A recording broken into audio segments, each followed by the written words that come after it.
I'm Madame Miguel Castaneda, U.S. Marine. Here I'm going to talk about suicide prevention, okay?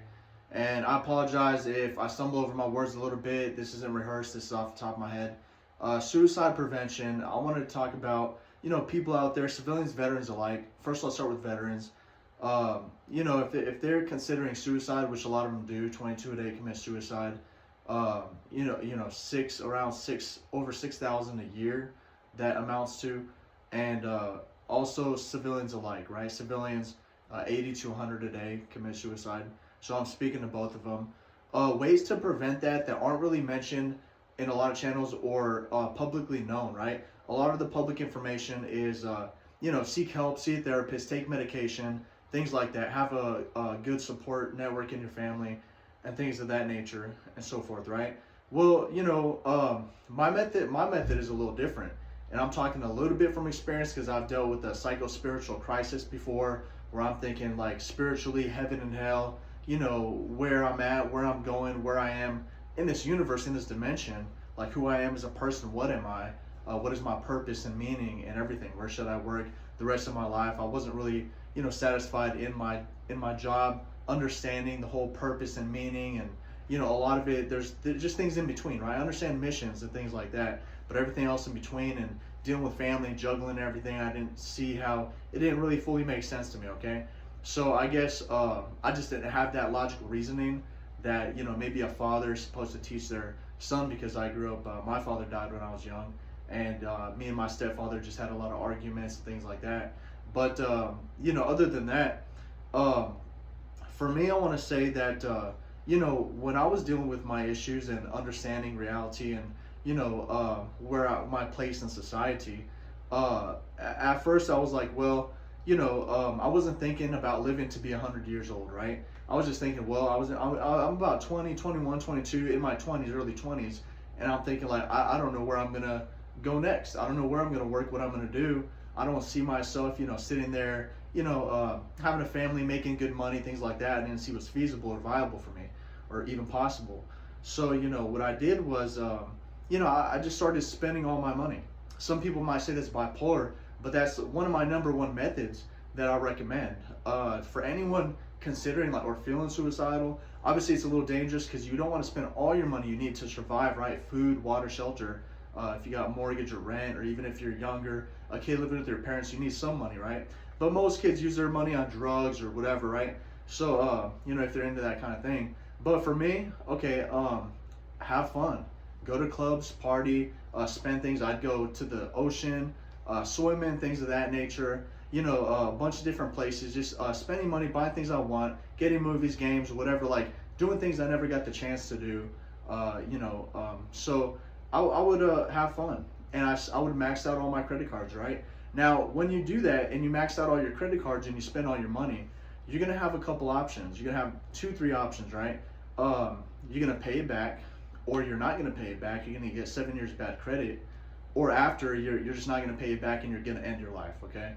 Other people, like if you have a plan, that's one thing. You need to get help. Call 988, right? Call 988, get that talk help, and speak to a specialist and a licensed professional. Okay.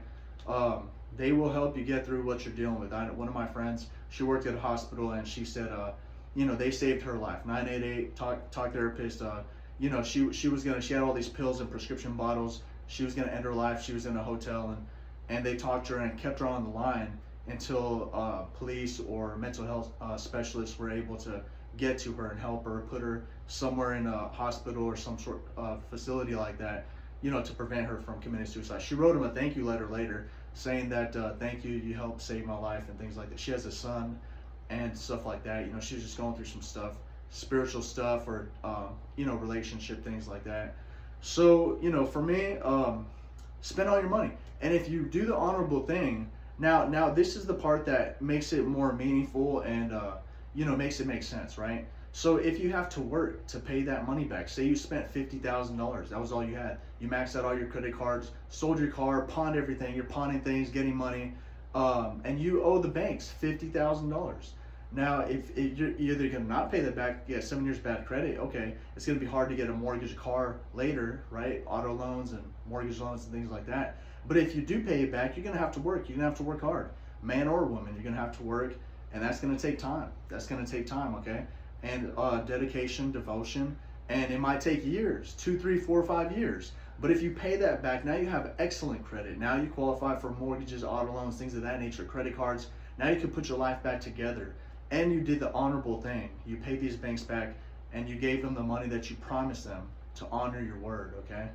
So that's the one thing that, you know, helps build character as well, right? If you're if you're in a dark situation, that helps you build character, right? Just like building credit. That's one perfect way to build credit, really. So, you know, I also want to talk about, you know, the military, okay? The military, U.S. military, all branches, really. I believe there's suicides in all branches, 22 a day, over 6,000 a year, approximately.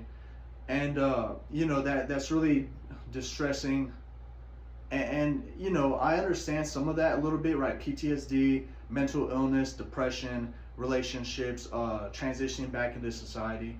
Okay, what I will say, and what I recommend, what's really helped my mindset, is just think like you're a protector, okay? You're a protector. There's no reason for you to end your life. You can't protect your family. You can't protect society.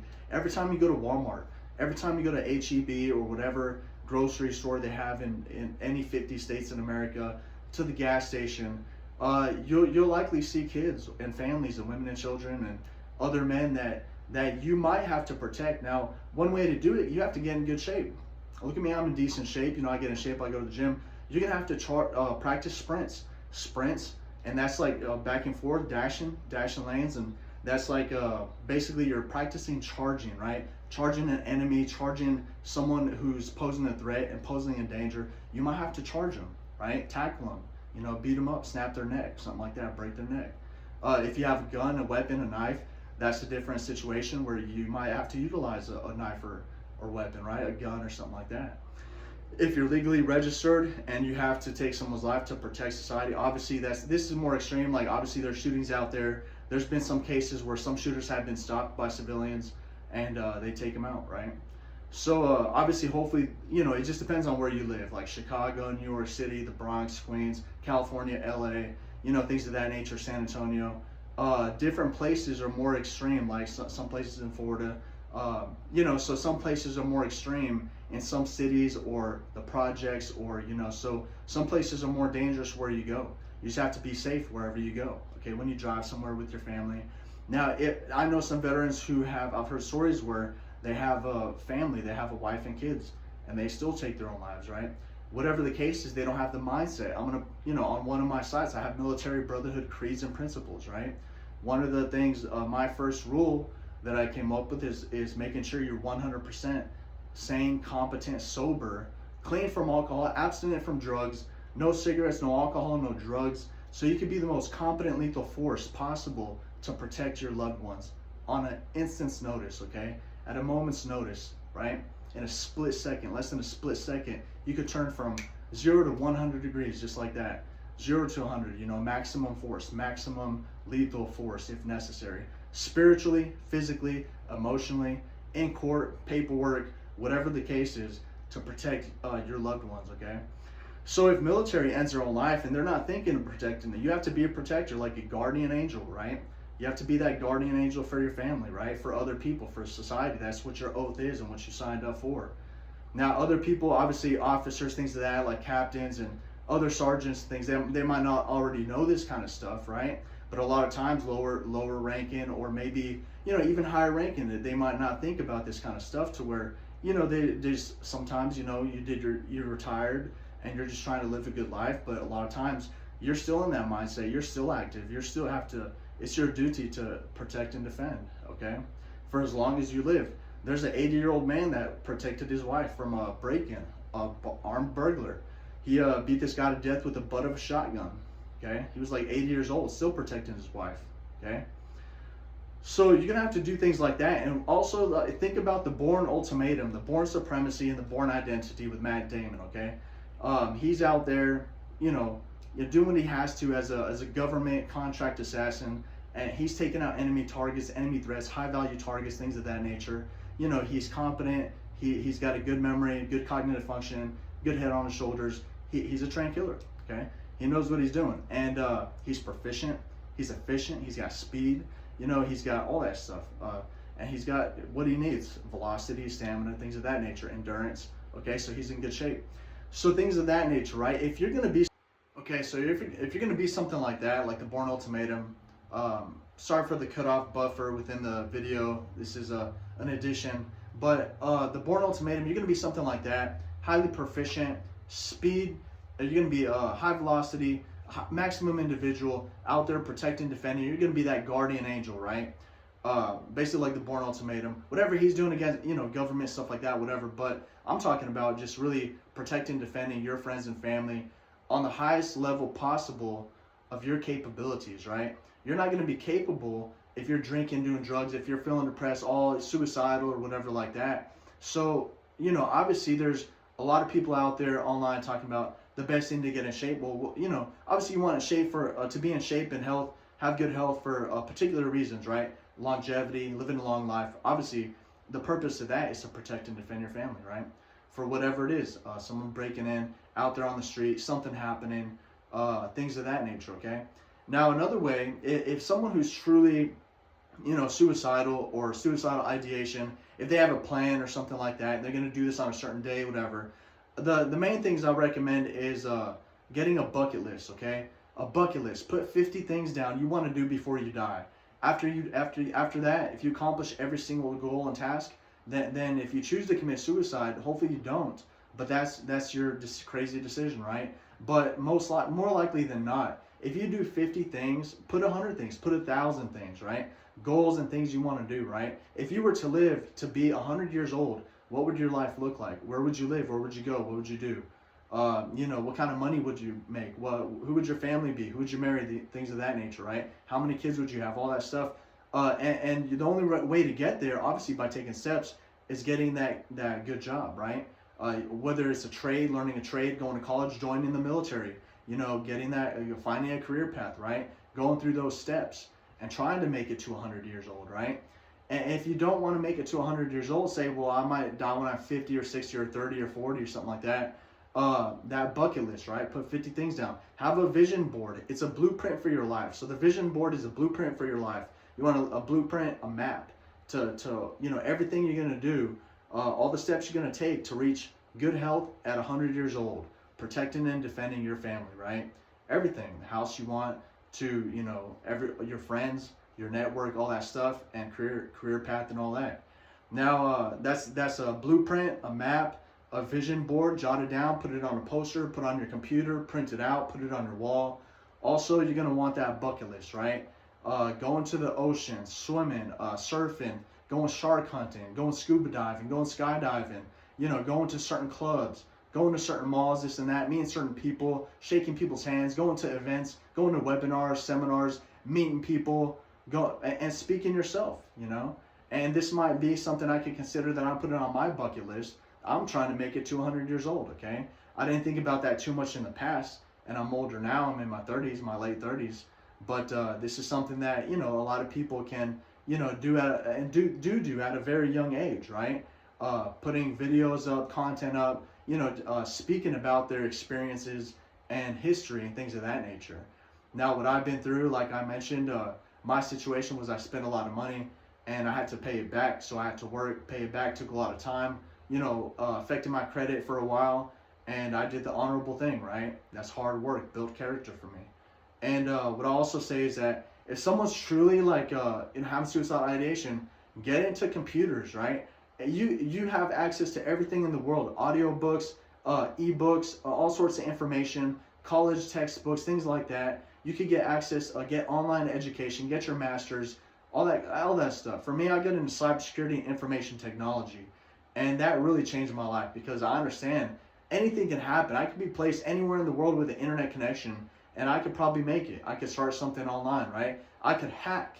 If I'm an unethical hacker, if I'm malicious, but I'm really just trying to support my family and myself so I could survive and eat and have food on the table, then I might have to do some phishing or some hacking or something like that, or some ransomware, things of that nature, rootkits, and things of that nature, right? Backdoors and all beacons and all that kind of stuff, right?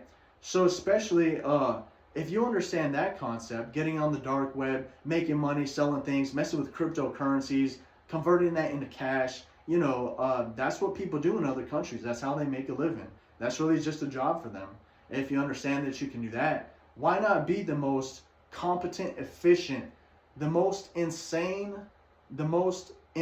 craziest hacker you can be on the planet, right? Anyone that's ever existed, try to be the most extreme, crazy hacker you can be.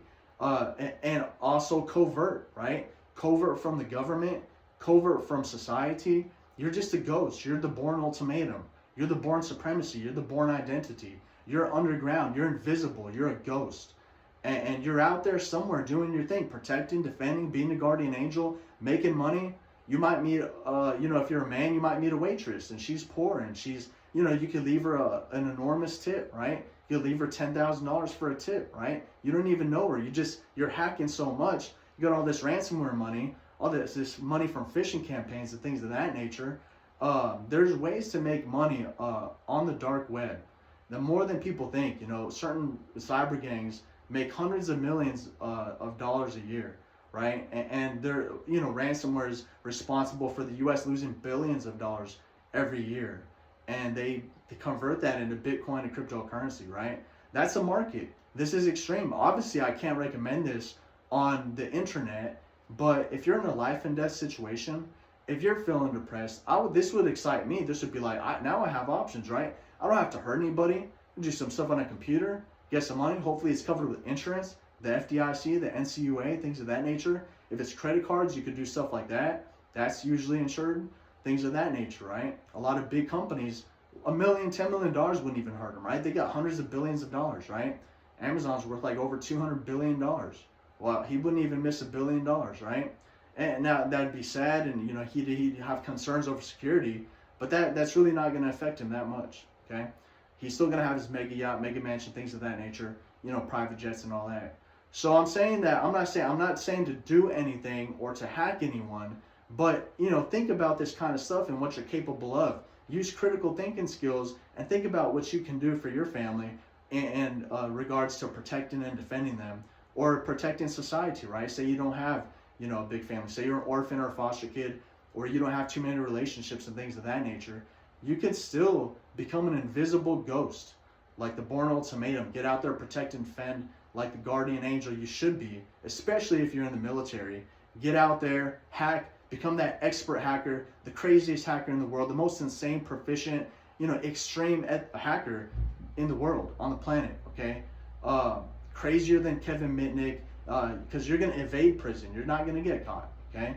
Crazier than all these ransomware groups, because you're doing ethical things with the money. You might be helping that poor waitress. You might be helping your family, things of that nature. You might be utilizing this to protect and defend society. You might be sending money to charity, right? Converting to cash, giving to homeless people, converting to cash, giving money to charity, things of that nature. Or starting a business, some sort of business, philanthropic business that helps a lot of people, right?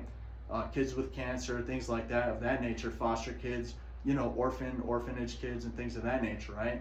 There's so much you could do, whether it's moral or ethical. Is the government really to decide that? They're not doing too much to, protect a lot of these kids in these foster homes, because they're being abused a lot and things of that nature. So what can you do as one man, especially if you're in the military? You could, keep sober, right? Remain sober, stay clean, be competent, study, take some cybersecurity courses, take some online courses, learn to hack, become a ghost, become invisible, become the born ultimatum, things of that nature. Become a guardian angel, protect and defend your family. You ever thinking of committing suicide should not even cross your mind. Anyone thinking of having suicidal ideation, they can get into, information technology, things of that nature. Obviously, there's other routes, college, becoming a doctor, a lawyer, things of that nature, helping people, Becoming strong and fit is what you need to do, right? To be the most efficient protector you can be, right? So you can utilize maximum force when necessary, to protect your family in a split second, all right? Less than a split second, okay? Like a nanosecond. Not even that, okay? If something happens, you know what's going on. You could basically, do some shit like the equalizer, or, shit like, the equilibrium with Kristen Bell, all right? going after, government entities and things of that nature if they're really doing something crazy against the people or something like that, right? In that movie, they killed this woman that he had feelings for, and things of that nature. So, and I might be speaking a little too much, might be a little bit of rambling. So that basically, I'm just gonna recap, okay? Have that vision board, that map, blueprint for your life that you want to live to be 100 years old, 1,000 goals in between to work your way to that point, right? If you gotta create that bucket list, that's your bucket list, creating 1,000 things, right? Start small, 20 to 30 things that you want to do before you die, whatever it is. Spending time with family, going to the park, joining a chess club, things of that nature, okay? Going dirt biking, all that kind of stuff, skiing, things of that nature, okay? Going having a snow fight, right? Going somewhere where it snows, having a snow fight, things of that nature, just having fun, going to the ice rink, things of that nature, right? Playing some hockey, things of that nature, going to games, football games, basketball games, baseball games, things of that nature, okay? So there's a whole lot of things that you can do. And what it is, the last message I'll leave you with is also a message I've heard Christian speakers. When you have a Christian mindset, you're a Christian, you're thinking family oriented, right? You spend your money very wisely, you do things very wisely, you speak wisely, and you conduct your affairs appropriately, okay? So one of the things as a Christian, I talked to this guy at the VA. He told me there was a veteran that committed suicide, one of his friends. And he said he was hoping that the government can change some laws to where, they could prescribe a pill on a necklace that has a pill in a little capsule and, a little vial, a little capsule. And it might be like Geodon or something like that, like an antipsychotic, but it makes them kind of tired, go to sleep. Antipsychotic, really, it just helps them sleep in that moment, right? So they can, whatever they're going through, if they're really going through something and they're going to take their lives, they could just take that pill when they need to. They just get one pill. They can't overdose on it. They just get one at a time as needed, right? They take that one pill, they go to sleep, they wake up in the morning. Hopefully they feel refreshed. They can talk to someone.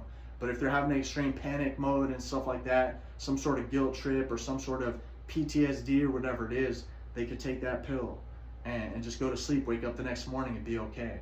Talk it out, things of that nature, okay? I talked to him for a little bit. I bought a cross. And what I also say is that I mentioned that Christians are, kind of like a seed, right? And a seed, he also used that metaphor, like we were talking together. And a seed cannot grow in sticks and rocks. You put a seed, whether it's a mustard seed or a red oak tree or whatever kind of seed, right? A seed for a plant, but we're seeds like as Christians, right? We're people and we're growing and evolving. You put a seed in sticks and rocks, it's not going to grow. Those sticks and rocks is a negative environment, negative people, just the wrong environment, right? Negative crowds, drugs, alcohol, things of that nature, just a negative environment.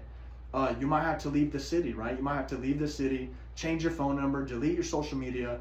If you're around fentanyl drug dealers, that's another thing I'll mention. Fentanyl or any sort of drugs and your family's involved in that. Pack up, leave town.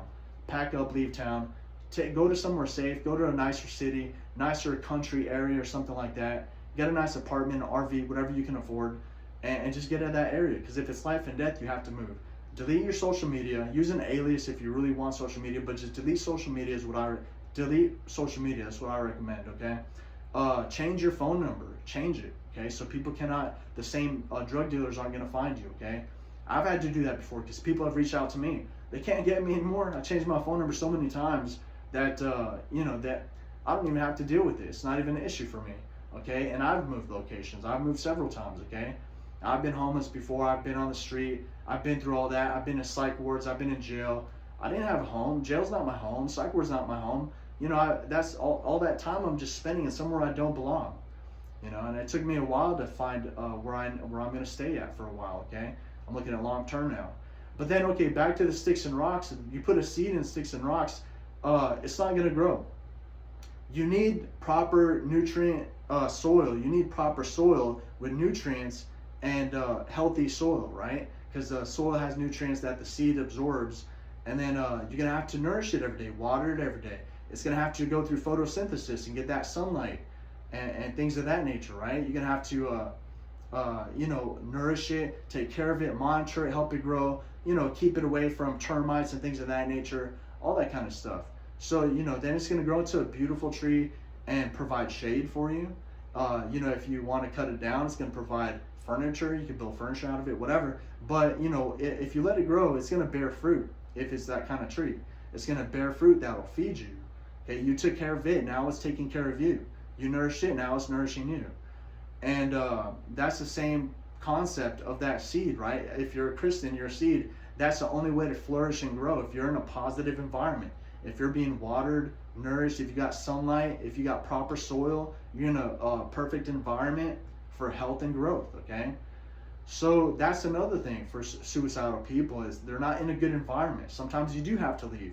Go to church, things of that nature. Go around positive people, things of that nature. Because even if you don't believe in God, it's a certain mindset where you're doing the right thing, being wise with your words, being wise with your tongue, being wise, with your money, things of that nature, relationships, and starting families, things of that nature, okay? So that's what one of the messages I'll end this on. And before I end this, actually I'm going to add just maintaining those goals, maintaining health, being the most efficient, capable human being you could be on the planet, right? Whether you're a man, whether you're a woman, being as capable as possible, all right, for your family. Now, that's going to take a lot of research, a lot of hard work, a lot of exercising to get in shape, things of that nature. You're going to have to take your vitamins, take comprehensive vitamins for neuroplasticity for your brain if you need to function on a higher level, things of that nature. And it's really just food. These are just nutrients, okay? Normal things that, are out there for the public, for anyone to take, all right? So these are some of the key messages I want to leave. Obviously, finding someone positive to look up to and finding the positive things to occupy your time, right? It could be chess, it could be computers, it could be books, it could be art, it could be positive music.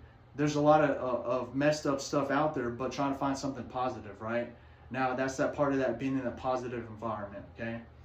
So that's mainly for, for civilians and military alike, okay? So once again, my name is Adam Miguel Castaneda, ex-Marine, and this is where I'll end this message. See you all on the next episode. Peace.